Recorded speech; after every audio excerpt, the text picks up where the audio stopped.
Hello viewers, কেমন আছেন সবাই? আশা করি সবাই খুব ভালো আছেন। আজকে আমরা এই ভিডিওতে জানব বাংলাদেশের এক জনপ্রিয় নায়িকা আরোহী মিম, যার নাটক ছোট থেকে বড়, বড় থেকে কিশোর, কিশোর থেকে বয়স্ক মোটামুটি সবাই দেখেন। সে অল্প বয়সে সুন্দর সুন্দর নাটক দিয়ে হাজারো দর্শকের মন জয় করে নিয়েছেন। কে এই আরোহী মিম, কোথায় তার বাড়ি, গাড়ি বাড়ি সব জানাবো এই ভিডিওতে। তো যদি জানতে চান ভিডিওটা 1 সেকেন্ডও না টেনে সম্পূর্ণ ভিডিওটা দেখুন আর আমাদের চ্যানেলটা সাবস্ক্রাইব করে আমাদের পাশেই থাকুন। তার নাম আরোহী মিম, ডাক নাম আরোহী।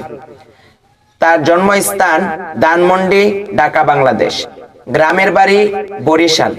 তার জন্ম তারিখ 12 ফেব্রুয়ারি 2004 সাল।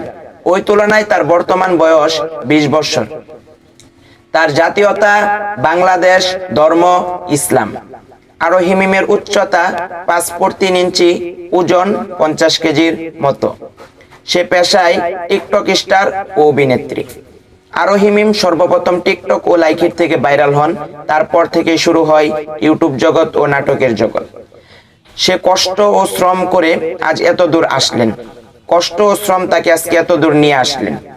আরোহী মিমের একটি ব্যক্তিগত ফেসবুক পেজ রয়েছে যেটার ফলোয়ার সংখ্যা 1 মিলিয়ন। তার একটি টিকটক আইডি রয়েছে যেটার ফলোয়ার সংখ্যা 7.7 মিলিয়ন। তার একটি ইনস্টাগ্রাম আইডি রয়েছে যেটার ফলোয়ার সংখ্যা 7,62,000।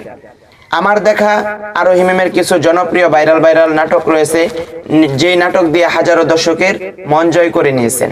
যেমন গ্রামের জেদি মেয়ে, গরিবের রানী, ছাপরি বয়ফ্রেন্ড, অন্যের বউ আমার ঘরে, চুপি চুপি কাছে আসা, লক্ষ্মী সোনা রাগ করো না, বিয়ের জন্য রাস্তায়, নেতার উপর ফিদা, টুনটুনি ঘটক, গোপালের ছোট বউ, চাঁদের গায়ে কলঙ্ক, যমজ বোন, প্রতিবেশী মেয়ে, এই মন কাকে দিব। এই ছিল তার জনপ্রিয় ভাইরাল নাটকের ক্যাপশনগুলো। আরোহী মিম প্রতিটা নাটক থেকে 30 থেকে 40 হাজার টাকা নিয়ে থাকেন। তো আরোহী মিমের গাড়ির কালেকশন, দুঃখিত তার কোনো গাড়ি নাই। আসলেও কি আরোহী মিম আর মিরাজের কি চুপি চুপি প্রেম চলতেছে?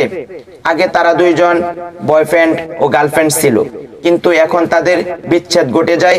তাদের মাঝখানে নাকি সাকিব চলে এসেছে, এটাই কিছুদিন আগে গুঞ্জন ছুটেছে। তো আরোহী মিমের বর্তমানে কোনো বয়ফ্রেন্ড নাই বলেই সে দাবি করতেছেন। তো ভিউয়ার্স, আরোহী মিমের নাটক দেখতে আপনার কেমন লাগে অবশ্যই কমেন্টে জানাবেন। আর এমন সুন্দর সুন্দর ভিডিও পেতে আমাদের চ্যানেলটি সাবস্ক্রাইব করে রাখুন। ধন্যবাদ।